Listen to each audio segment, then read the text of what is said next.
என் அன்பு குழந்தையே, என் மேல் கோபமாக வந்திருக்கிறாயா? நீ நினைத்தது நடக்காது என்று நான் சொன்னதை நினைத்து நீ என் மேல் கோபமாக இருக்கிறாய் என்று எனக்கு தெரியும். ஆனால் ஒன்றை மட்டும் புரிந்து கொள். ஒவ்வொரு முறையும் உனக்கு நல்லது நடக்கும் என்று நான் கூறும்போது என்னை நீ நம்ப மறுக்கின்றாய். அப்போது எனக்கு உன்மேல் கோபம்தான் வருகின்றது. ஆனாலும் நீ என் பிள்ளை அல்லவா?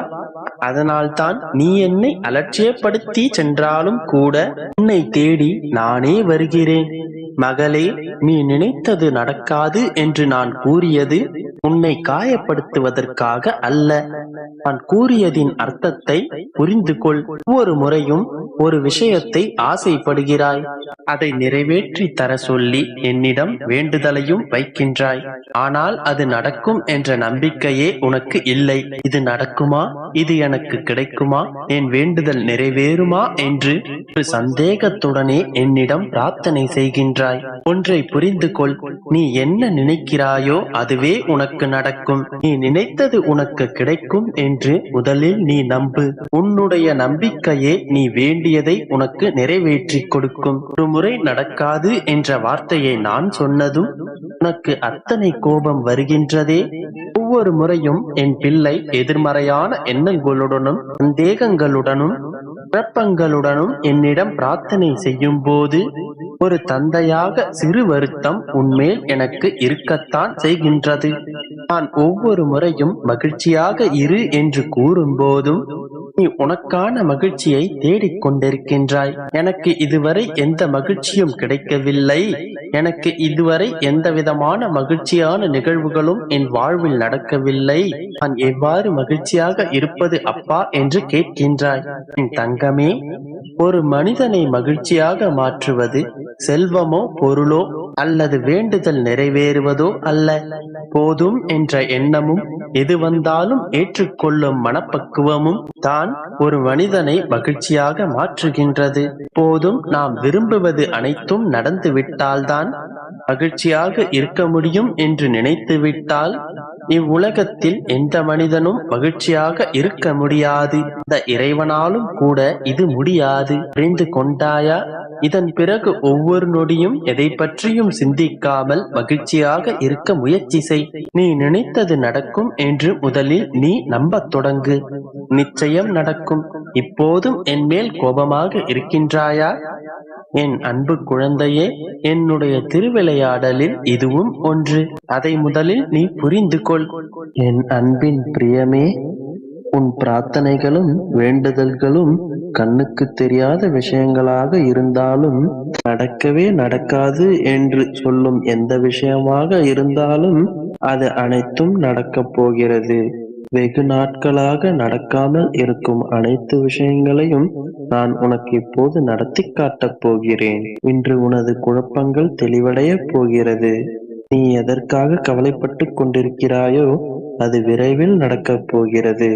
இதன் பிறகு உனது வாழ்வில் எந்த ஒரு நொடியிலும் மாற்றம் நிகழும். நீ நினைத்து கூட பார்க்க முடியாத அளவிற்கு உன் வாழ்வில் இதற்கு பிறகு அதிசயம் நடக்கப் போகிறது. என் பிள்ளையே, நம்பிக்கையோடு இரு. காலமும் நேரமும் உன்னை நோக்கி வந்து கொண்டிருக்கிறது. மனம் தளராதே.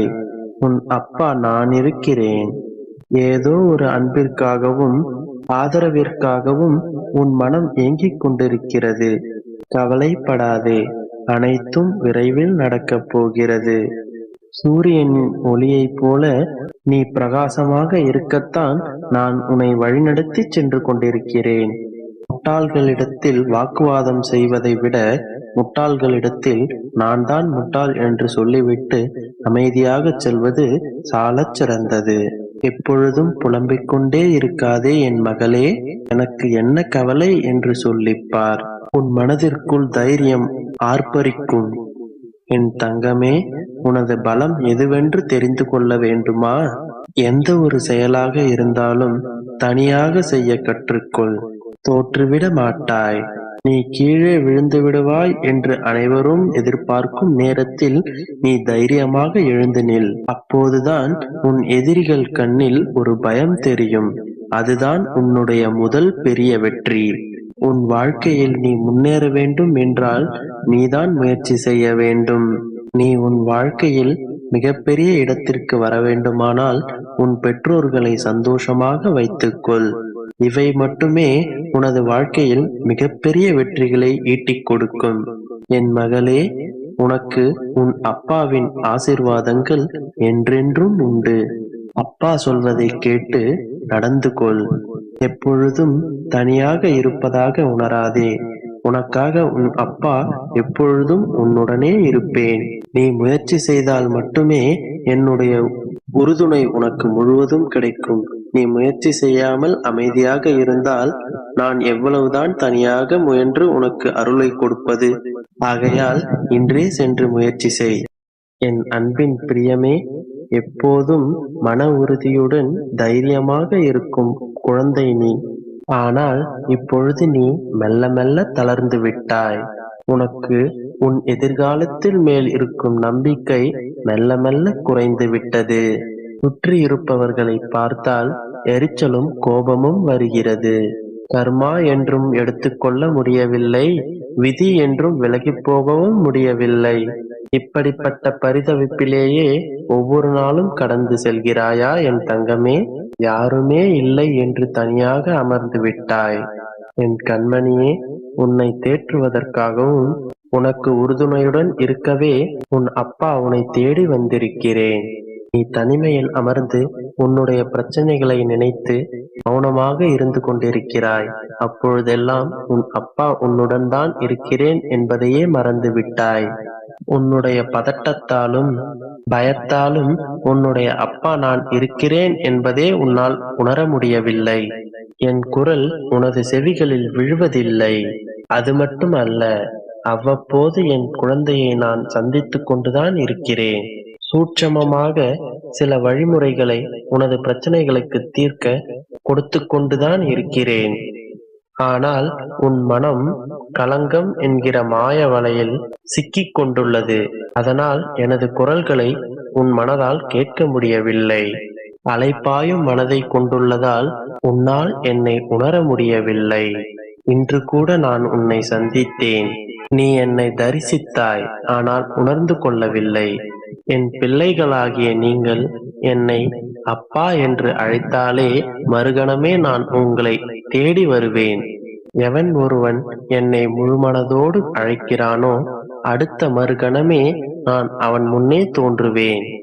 ஆனால் அதை முழுமையாக உணர்ந்து கொள்ள முடியாத மனநிலையில் என் பிள்ளைகள் உள்ளனர். இதெல்லாம் வெறும் வார்த்தைகள் அல்ல, என் பிள்ளைகளுக்கு நான் கொடுத்த வாக்குறுதிகள். இவை அனைத்தும் சத்திய வாக்குகள். அதன்படியே நான் இன்று உன்னை சந்தித்துள்ளேன். ஒரு விஷயத்தை நன்றாக புரிந்து கொள். நீ மனப்போராட்டத்தில் இருக்கும் பொழுது யாரிடம் உனது மனக்கவலையை கூறுகிறாயோ அவர்களிடத்தில் ஆறுதலான வார்த்தைகள் வருகின்றன அல்லவா? அது என்னுடைய வார்த்தைகள் தான். நான் தான் அவர்கள் மூலம் உனக்கு தக்க சமயத்தில் ஆறுதல் அளிக்கிறேன். நீ ஆறுதலாக சாயும் தோள்கள் அது என்னுடைய தோள்கள். என் அன்பு குழந்தைகளுக்கு இன்று நல்லதே நடக்கும். உன் அப்பா சொல்கிறேன், நம்பு, நல்லதே நினை, நல்லதே நடக்கும்.